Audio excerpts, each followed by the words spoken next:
Mbappé e Vinícius Júnior. A dupla do Real Madrid, que divide opiniões, e o clima que não é tão quente quanto a torcida esperava. O racismo novamente contra Vinícius Júnior. Paul Pogba, o retorno do francês. Mbappé de volta à seleção francesa. Manchester United, a crise que não acaba. Chega mais porque o vídeo de hoje tá recheado das principais notícias do mundo da bola. Já deixa aquele like maroto e bora lá! João Félix tá fora dos planos do Milan. Notícia ruim pro português.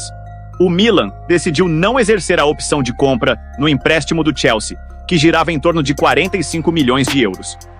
Até agora, Félix participou de 9 partidas pelo clube italiano, marcando apenas um gol e dando uma assistência. Após passagens apagadas pelo Chelsea e agora pelo Milan, fica a dúvida sobre o futuro do jogador que, outrora, foi considerado uma das maiores promessas do futebol europeu. Paul Pogba está oficialmente liberado para voltar a jogar futebol após cumprir suspensão por doping. O francês, que está em Miami se preparando fisicamente, já recebeu propostas, mas nenhuma que o agradou.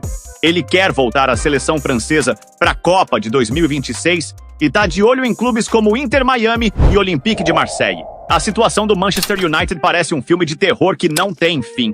O novo dono do clube, Sir Jim Ratcliffe, não poupou críticas ao elenco e à gestão anterior. Em entrevista ao programa Overlap, ele foi direto. Não há mais dinheiro no clube. Estamos pagando por erros do passado, como Casemiro, Antony e Sancho. Alguns jogadores não são bons o suficiente, e outros são pagos em excesso. Mas Ratcliffe também deu uma mensagem de esperança. Em 3 ou 5 anos, o Manchester United será o clube mais lucrativo do mundo. Será que ele vai conseguir reverter essa crise? Confrontos definidos na Champions League. As quartas de final prometem jogos eletrizantes. Arsenal e Real Madrid. Um duelo de gigantes que promete fortes emoções. PSG e Aston Villa. O PSG é favorito, mas o Aston Villa vem surpreendendo e pode complicar. Barcelona e Borussia Dortmund. O Barça busca reafirmar sua hegemonia, mas o Borussia tem um ataque poderoso. Bayern de Munique e Inter de Milão. Confronto de titãs europeus que promete ser decidido nos detalhes. As possíveis semifinais podem colocar frente a frente Real Madrid e PSG de um lado e Bayern e Barcelona do outro. Imagina só essas semifinais! Após a vitória no clássico contra o Atlético de Madrid, jogadores do Real exageraram na comemoração em frente à torcida adversária. Vídeos nas redes sociais mostram provocações, com Vinícius Júnior à frente, que chegaram a irritar os colchoneros. Objetos foram arremessados e cânticos ofensivos entoados. Vini ainda postou uma foto provocativa nas redes sociais, aumentando a tensão entre as torcidas. O próximo confronto entre as equipes promete ser quente. A anulação do gol de pênalti de Álvares continua dando o que falar. A UEFA solicitou à FIFA uma revisão na regra após o VAR identificar um leve toque duplo na cobrança. O técnico Simeone expressou sua insatisfação com a decisão, afirmando que o resultado poderia ter sido diferente. A discussão sobre a necessidade de mudanças na regra está aberta. E você, o que acha? Deixe nos comentários. Antes mesmo do apito inicial nas oitavas de final da Champions League, um episódio lamentável manchou o espetáculo. Vinícius Júnior, o talentoso atacante do Real Madrid, foi alvo de insultos racistas por parte de alguns torcedores do Atlético de Madrid. Um grupo de fãs colchoneros entoou cânticos ofensivos, chamando o jogador de chimpanzé. Vídeos divulgados pela imprensa espanhola capturaram claramente esses insultos, evidenciando mais um triste capítulo de racismo no futebol. Infelizmente, essa não foi a primeira vez que Vinícius Júnior enfrentou tais agressões. Em janeiro de 2023, antes de um confronto entre Real Madrid e Atlético pela Copa do Rei, torcedores do Atlético penduraram um boneco enforcado com a camisa de Vinícius em uma ponte de Madrid, acompanhado de uma faixa com a frase "Madrid odeia o Real". Além disso, em setembro de 2022, durante um clássico madrilenho, cânticos racistas já haviam sido direcionados ao jogador. Esses episódios recorrentes destacam um problema persistente no futebol espanhol. Vinícius Júnior tem se posicionado firmemente contra o racismo, cobrando ações mais enérgicas da La Liga e da Federação Espanhola de Futebol. Falando em Real Madrid, nos últimos tempos, duas das maiores joias do futebol mundial vestem a camisa merengue: Kylian Mbappé e Vinícius Júnior.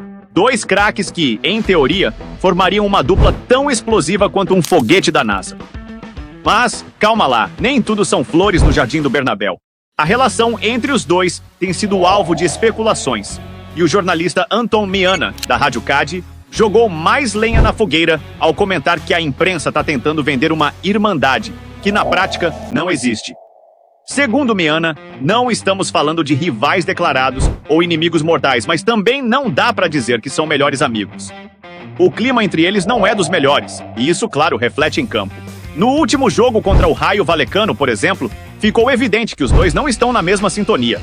Quantas vezes você viu Mbappé e Vinícius se procurando em campo? Pois é, quase nenhuma. Parece que cada um resolveu jogar por si, como se estivessem em partidas diferentes. Mas afinal, o que está por trás dessa falta de química? Bom, os bastidores do futebol sempre têm suas histórias, e uma delas envolve a renovação de contrato de Vinícius Júnior com o Real Madrid.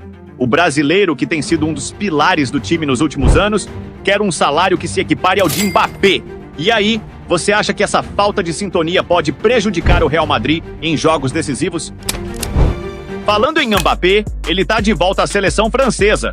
Após um período afastado devido a lesões, Kylian Mbappé está de volta à lista de convocados de Didier Deschamps para os confrontos contra a Croácia pelas quartas de final da Nations League. O atacante do Real Madrid, que já acumula 86 partidas pela seleção, também foi nomeado capitão da equipe. Os jogos estão marcados para os dias 20 e 23 de março. E a expectativa é alta para o retorno do craque aos Blues. Por fim, não podemos deixar de falar sobre o show de Antony na Conference League. O brasileiro Antony brilhou na goleada do Betis por 4-0. Em uma arrancada sensacional desde o meio-campo, ele driblou adversários e finalizou com precisão, marcando um golaço. Além disso, participou de outra jogada que resultou em gol, mostrando visão de jogo ao tocar para o companheiro que cruzou para a finalização. Este foi o quarto gol de Antony pelo Betis na competição, consolidando sua importância na equipe. Essas foram as principais notícias do futebol. E aí, você acha que Pogba ainda tem futebol para brilhar em um grande clube? Qual seria o destino ideal para ele? Então, já sabe, deixa seu like, compartilha esse vídeo com os amigos e não perde os próximos capítulos dessa saga incrível que é o futebol. Valeu, família, e até a próxima!